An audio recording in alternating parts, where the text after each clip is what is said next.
Good morning, students. In GK, we had completed till chapter number 24 in the last video. Now let's continue with chapter number 25. Indian musicians. Indian music is vivid. India में बहुत अलग अलग style वाले music हैं, उसमें बहुत सारी variety है. Our musicians have enticed millions of admirers worldwide with their vocal and instrumental performance.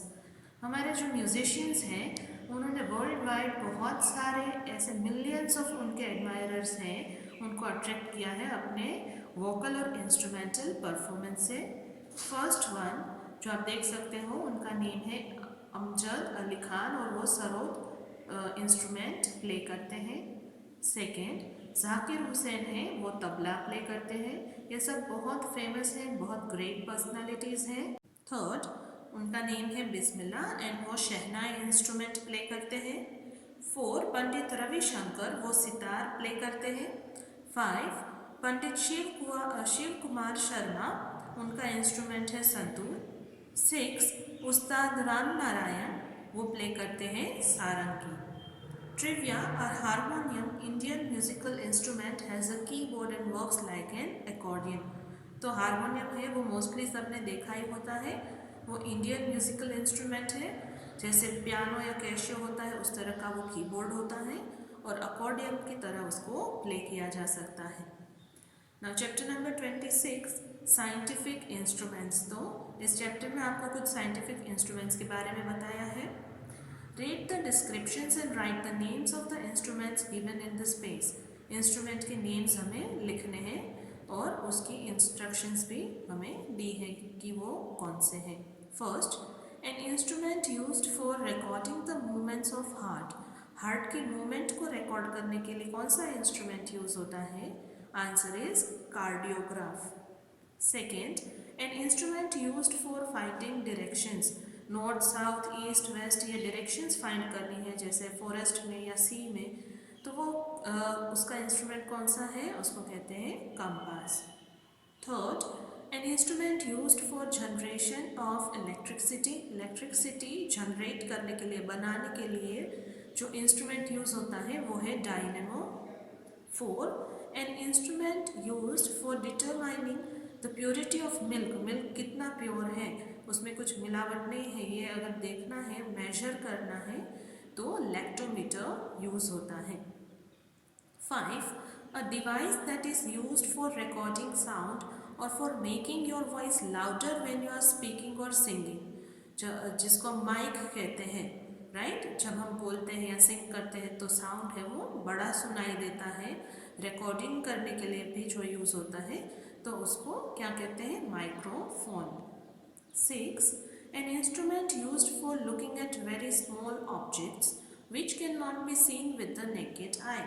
हम अपनी आइज से नहीं देख सकते इतने छोटे छोटे जो ऑब्जेक्ट्स हैं उनको देखने के लिए जो इंस्ट्रूमेंट यूज होता है उसे क्या कहते हैं? Microscope. 7, an instrument used for presenting an enlarged image of a photograph or a film onto a screen.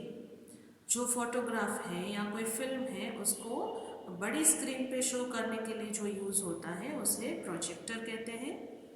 8, an instrument used for observing heavenly bodies. Space में जो भी ऑब्जेक्ट्स हैं, जो भी बॉडीज़ हैं उनको ऑब्जर्व करने के लिए जो यूज़ होता है उसे क्या कहते हैं? Telescope. Next chapter 27 important days. ये जनरल अवेयरनेस के लिए है कि कौन से डेज का सेलिब्रेशन होता है. Here is a list of some important days that are observed to serve as a memorial to someone or something. तो कोई पर्सन है या कोई इवेंट हुआ था उसकी याद में कोई डेज सेलिब्रेट किए जाते हैं, उसकी इंफॉर्मेशन है. Fill in the blanks by using the help box. Blanks में आंसर्स लिखने हैं. First one, the international day for the preservation of the ozone layer is observed every year on September 16 for the preservation of the ozone layer. जो ozone layer है हमने science में study किया है कि ओजोन लेयर क्या है. वो अर्थ को प्रोटेक्ट करता है. जो सन रेज है उसमें से अल्ट्रा वायलेट रेज को वो एब्जॉर्ब करता है. अगर ओजोन लेयर नहीं होगा तो क्या होगा? स्किन कैंसर भी हो सकता है. अल्ट्रा वायलेट रेज है वो हार्मफुल होते हैं. सो उसकी अवेयरनेस लाने के लिए ये डे सेलिब्रेट किया जाता है। उसको प्रिजर्व करना है मीन्स ओजोन लेयर ख़राब ना हो उसका ध्यान रखना, उसको बचाना है। वो क्यों ख़राब होता है? बिकॉज कार्बन डाइऑक्साइड का अमाउंट बढ़ते जाता है, पॉल्यूशन बढ़ रहा है, इसीलिए उसको डैमेज हो रहा है। तो ये ना हो इसलिए सितंबर 16 को international day for the preservation of the ozone layer ये डे सेलिब्रेट किया जाता है। Second, the World Rabies Day is observed on 28 September across the world to raise awareness about the rabies disease and its preventable measures. Rabies है वो disease है, एक बीमारी है, तो उससे बचने के लिए क्या करना चाहिए और वो क्या होता है, ये अवेयरनेस लाने के लिए 28 सितंबर को वर्ल्ड रेबीज़ डे सेलिब्रेट किया जाता है। आप लोगों ने ऐसा कुछ सुना होगा कि जो डॉग्स होते हैं या उनको ये रेबीज़ होता है, फिर वो सबको बाइट करते रहते हैं और पूरा दिन बार्क करते, फिर अगर वो किसी पर्सन को भी अगर बाइट कर ले तो उसमें भी ऐसे सिम्टम्स दिखने लगते हैं और उससे डेथ भी हो सकती है। तो ये रेबीज़ है वो बहुत ही डेंजरस डिजीज़ है, उससे हमें बचना चाहिए। Third, the World Day Against Child Labour is being observed annually across the world on 12 June to bring awareness against child labour. बच्चों से वर्क करवाया जाता है, जो पुअर चिल्ड्रन हैं उनसे वर्क करवाया जाता है, तो ये नहीं होना चाहिए। जो स्मॉल किड्स हैं जो बिलो 18 ईयर्स की एज के हैं उन सबको क्या करना चाहिए? स्टडी करना चाहिए। तो ऐसा ना हो, चाइल्ड लेबर ना हो, चाइल्ड लेबर किसी छोटे बच्चों से काम करवाना वो इनलीगल है। तो ये वर्ल्ड डे जो है अगेंस्ट चाइल्ड लेबर वो इसी की अवेयरनेस लाता है कि छोटे बच्चों से काम नहीं करवाना चाहिए। मीन्स जो बाहर उनको पैसे दे के काम पे रखा जाता है वो वाले वर्क नहीं करवाने चाहिए। आप घर पे पेरेंट्स को हेल्प करते हो और वो सब करते हो, वो इसमें इंक्लूड नहीं होता है। 4. Every year 12 April is being observed as the International Day of Human Space Flight to remember the date of the first human space flight in the history of mankind. 12 अप्रैल है उसको international day of human space flight, human है वो space पे flight करके जो first time गए थे उसकी याद में 12 अप्रैल का डे है, उसको सेलिब्रेट किया जाता है। 5. Every year, World Heritage Day is being observed across the world on April 18. 18 अप्रैल को पूरे वर्ल्ड में वर्ल्ड हेरिटेज डे सेलिब्रेट किया जाता है। It is also known as the international day for monuments and sites. जो मॉन्यूमेंट्स हैं, जो बहुत अच्छे सब कल्चरल थिंग्स बना के गए हैं हमारे एंसेस्टर्स पूरे वर्ल्ड में, तो वो सब सेलिब्रेट करने के लिए, उसको इम्पोर्टेंस देने के लिए वर्ल्ड हेरिटेज डे सेलिब्रेट किया जाता है। 6.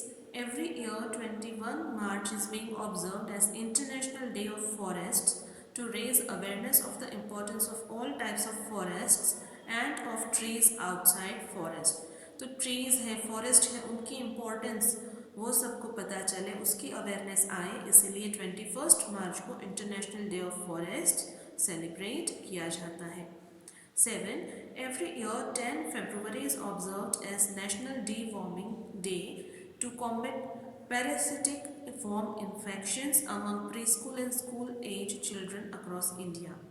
इंडिया में जो प्री स्कूल छोटे होते हैं, जो जिसको हम नर्सरी LKG HKG कहते हैं वो, और स्कूल एज चिल्ड्रन है जो स्कूल पे पढ़ाई करने जाते हैं, उनको पैरासाइट के जो होते हैं मीन्स पैरासिटिक वॉर्म्स होते हैं उनसे इन्फेक्शन ना हो, उससे लड़ना चाहिए। ये जो बहुत जहाँ पे क्लीनलीनेस मेंटेन नहीं की जाती है, हाइजीन नहीं रखा जाता है, वहाँ पे होता है। तो 10 फरवरी को नेशनल डीवॉर्मिंग डे सेलिब्रेट किया जाता है। 8. The World Post Day is observed each year on October 9 to spread awareness about the postal services and their role in the everyday lives of people and businesses. जो postal service है, जैसे एक place से दूसरी place पे courier जाता है या कोई लेटर्स जाते हैं, तो ये जो पोस्टल सर्विस है वो कितना इम्पोर्टेंट रोल प्ले करते हैं सबके लाइफ में, बिजनेस में। तो इसी की अवेयरनेस लाने के लिए अक्टूबर 9 को वर्ल्ड पोस्ट डे सेलिब्रेट किया जाता है। Chapter number 28 famous symbols. कुछ सिम्बल्स है जो बहुत फेमस होते हैं, तो उसी के बारे में चैप्टर है। Symbols are the unique entities to spread their eminence around the world. जो सिम्बल्स है वो क्या है, एक तरह से यूनिक एंटिटी है, वो खुद एक ऑर्गेनाइजेशन में इंडिविजुअल पार्ट होता है जो हमें उसके बारे में बताता है, और उससे वो सिंबल से वही ऑर्गेनाइजेशन की इम्पोर्टेंस है वो वर्ल्ड में स्प्रेड करते हैं। तो फर्स्ट सिंबल है, this symbol has 5 interlocking rings. उसमें हम 5 रिंग्स देख सकते हैं जो इंटरलॉक्ड है, एक दूसरे में जॉइंट है, जुड़ी हुई है। उसके कलर्स क्या हैं, blue, yellow, black, green, red and they are on a white field. पीछे बैकग्राउंड में वाइट कलर है और उसमें ये 5 रिंग्स हैं। तो ये किसका सिंबल है, ओलंपिक्स, जो ओलंपिक्स के गेम्स प्ले किए जाते हैं उसका सिंबल है। Second, it is an American fast food restaurant chain. American fast food restaurant chain है, उसका ये सिंबल है। It is the world's largest restaurant chain. ये रेस्टोरेंट है उसकी चेन मीन्स वो अलग अलग प्लेसेस पे अपने रेस्टोरेंट ओपन करते हैं। तो ये सबसे वर्ल्ड के लार्जेस्ट रेस्टोरेंट चेन में से एक है, serving approximately 68 million customers daily. 1 million means 10 lakh, तो 68 मिलियन कस्टमर्स हर रोज़ वो उनको सर्व करते हैं। सो उसका नेम क्या है, McDonald's. Third, it is a German automobile manufacturer that designs, engineers, produces, markets and distributes luxury vehicles. Germany की ऑटोमोबाइल कंपनी है जो कि डिज़ाइन भी बनाती है, वो मशीन इंजीनियरिंग करती है और उसको प्रोड्यूस करके उसको डिस्ट्रीब्यूट करती है, लग्जरी व्हीकल्स बनाते हैं। तो उस कंपनी का नेम है Audi. Four, the brand is known for luxury vehicles, buses, coaches and trucks. वो ये जो ब्रांड का सिंबल है वो भी क्या बनाते हैं ये कंपनी, वो लग्जरी व्हीकल्स बनाती है जैसे cars, buses, coaches, trucks. The headquarters are in Germany. ये कंपनी है उसका हेडक्वार्टर कहाँ पे है, जर्मनी। एंड इस कंपनी का नेम है Mercedes Benz. 5. It was founded by Paul Allen and Bill Gates on April 4, 1975. The company also produces other softwares for desktops and servers. तो ये सिंबल आपने काफ़ी बार देखा होगा, ये माइक्रोसॉफ्ट का सिंबल है। इसको माइक्रोसॉफ्ट कंपनी है वो किसने बनाई थी, उसको किसने स्टार्ट किया था, Paul Allen and Bill Gates. कब स्टार्ट किया था, अप्रैल 4, 1975 में। ये कंपनी क्या करती है, वो अलग अलग सॉफ्टवेयर बनाती है और अलग अलग सॉफ्टवेयर है वो डेस्कटॉप और सर्वर्स के लिए बनाती है। 6. It was established in February 1981. It is India's first car manufacturing company that started with the Maruti 800. फरवरी 1981 में ये कंपनी स्टार्ट हुई और ये इंडिया की सबसे पहली कार बनाने वाली कंपनी थी। उसकी फर्स्ट कार थी मारुति 800 और ये सिंबल जो है उस कंपनी का नेम है Maruti Suzuki. 7. It is an American entertainment company that deals primarily in professional wrestling. It is mostly liked and watched by children. तो अमेरिकन एंटरटेनमेंट एक कंपनी है जो कि रेसलिंग, प्रोफेशनल रेसलिंग होती है उसी के शोज़ बनाती है और चिल्ड्रन हैं उन्हें ये शोज़ बहुत अच्छे लगते हैं। तो ये कंपनी है उसका नेम है WWE। 8. It is the world's largest information technology company founded in April 1976 by Steve Jobs. This company is famous for iPhone series phones and phones worldwide. तो ये 1976 अप्रैल में बनाई गई थी, स्टीव जॉब्स ने इस कंपनी को बनाया था एंड ये इंफॉर्मेशन टेक्नोलॉजी की बहुत बड़ी कंपनी है। ये आईफोन के जो फ़ोन्स आते हैं वो बनाती है एंड इसका नेम है Apple Inc. Today we are keeping till here. I hope you have understood the chapters I explained. Thank you.